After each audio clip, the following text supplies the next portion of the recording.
library, and I'm here today with my March reading TBR. March is the month of like communal reads for me. There are hardly any books this month that I am reading all in my lonesome. I think that there are two books that I'm reading alone, but the rest of them I'm reading with other people, and I'm really excited about that. I had my first buddy read last month, and that was awesome. So we're continuing the trend. We're gonna keep making this a social thing. A lot of books to get through though, so let's get into it. Let's start with the loner books. Let's start with that. So first up is Before I Let You Go by Kelly Remmer. I have a note on here to remind myself to read this. Do you ever leave notes for yourself like way far in advance? I think I left this in like December. It's like looking at a time machine. That's so weird. Anyway, I was sent this book by HarperCollins, so thank you so much, HarperCollins. I am really excited to read this. I feel like this is gonna be unputdownable. Like I'm putting that out there. It seems like a very emotional read. It is about two sisters, one who kind of has her life fairly together, and then the other sister who is a drug addict. The sister who is a drug addict calls her other sister in the middle of the night and says, "You need to come help me, I just had a baby." And so the sister who has it together, her name is Lexi. She goes to her sister Annie, she gets the baby, and she takes care of Annie's baby while Annie tries to get treatment, I assume. That's my hope. I don't actually know what Annie's gonna be up to. Lexi watches her life fall apart because she unexpectedly now has a newborn baby, which if there's anything that will just tear your life apart in a good way, it is a newborn baby. So I think I'm hoping to really connect with this book in the sense that I recently had a child, so I can relate to that situation of like having a newborn baby. And I think emotionally this book could be really interesting because Lexi, of course, is not actually the baby's mother, but she's doing all of the mothering while Annie tries to get treatment. And so the connection that you would make with a newborn baby in that moment is going to be really difficult considering she knows that she's not this baby's mother. So super excited for this one, and I will let you know what I think.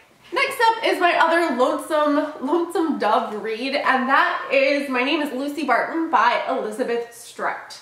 I just started this last night, and I'm already 15 pages in, and I don't think I read it for more than 15 minutes. So I think I'm gonna fly through this book fairly quickly because it's only 200 pages. But I also think this is gonna be one of those books that's kind of, from what I've seen so far, it's a love it or hate it type book. It's very character heavy. Like it's all the characters.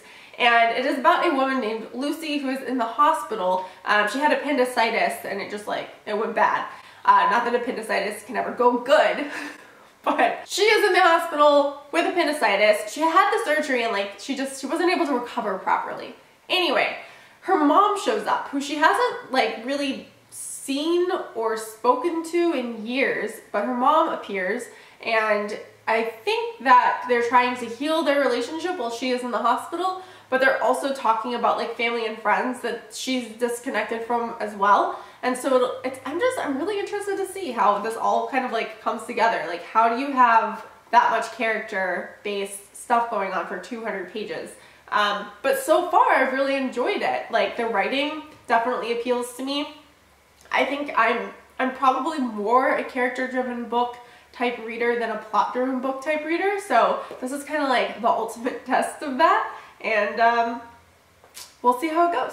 Alright, into the buddy reads. Top of the list as far as buddy reads for me is Middle Grade March. This is a readathon that was created by Krista and Katie. I will link their channels down below, and I love it. I cannot remember the last time I read a middle grade book, but there are lots of really good ones, and so I'm excited to discover a whole new genre of reading. It's exciting to me also because as someone with a child, I've started to think about the books that I want to share with him, and so I'm excited to find some new reads that, it's gonna be a while before I can share Dark Matter by Blake Crouch with my 2-year-old. It's gonna be a couple years.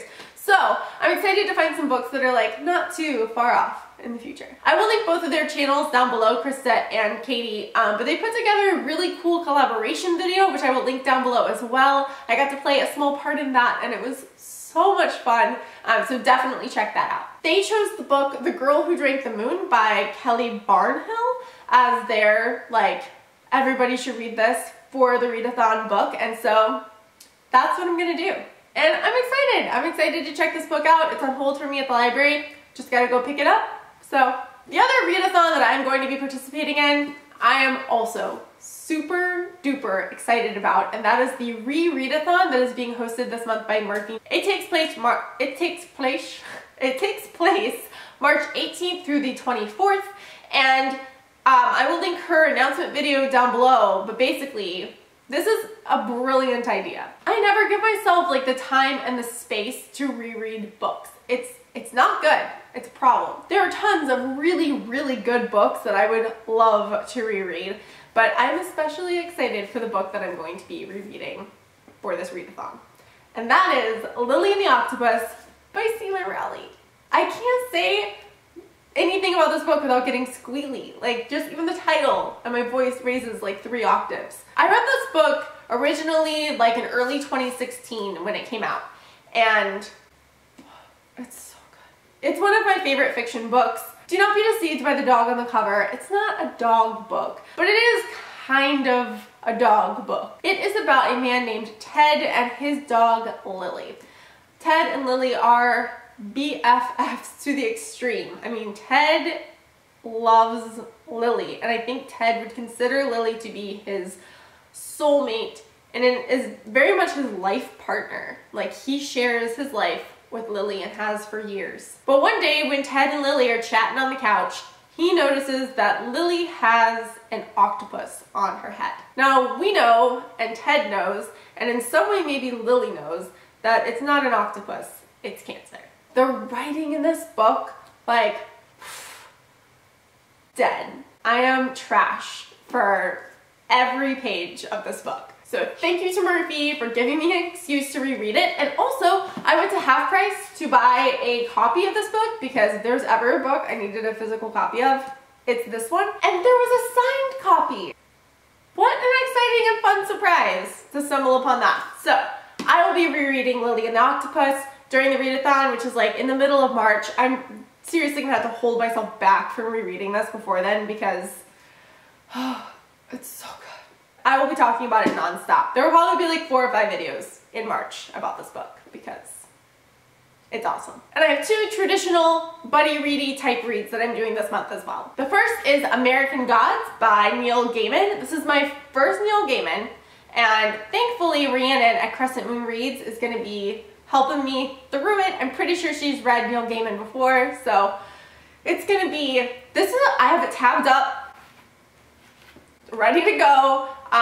It's a hunk of a book, first of all, which is tough for me. That's a video of its own. I'm not good at reading long books. More than that, it has a lot to do with mythology, which I just completely missed in school. It was always like the other teacher that was into mythology. I couldn't know less. I don't think I could know less. I watched the Hercules Disney movie. That's all I've got. That's pretty much my entire exposure. So I'm gonna learn a lot reading this book, but I think it's also gonna take me a while to get through it. So we'll see. And I'm going to be reading The Sinner by Petra Hamasfar.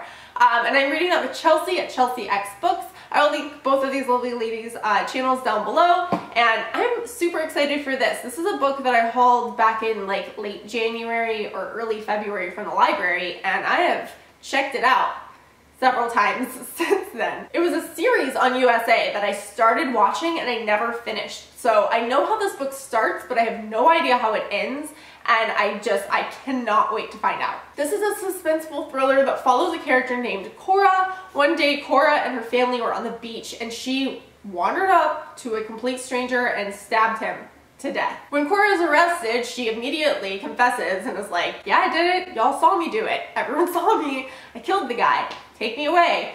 And the guy who is investigating it is like, hold on, there's gotta be more to the story, Cora. You don't seem like someone who would just like up and stab a stranger.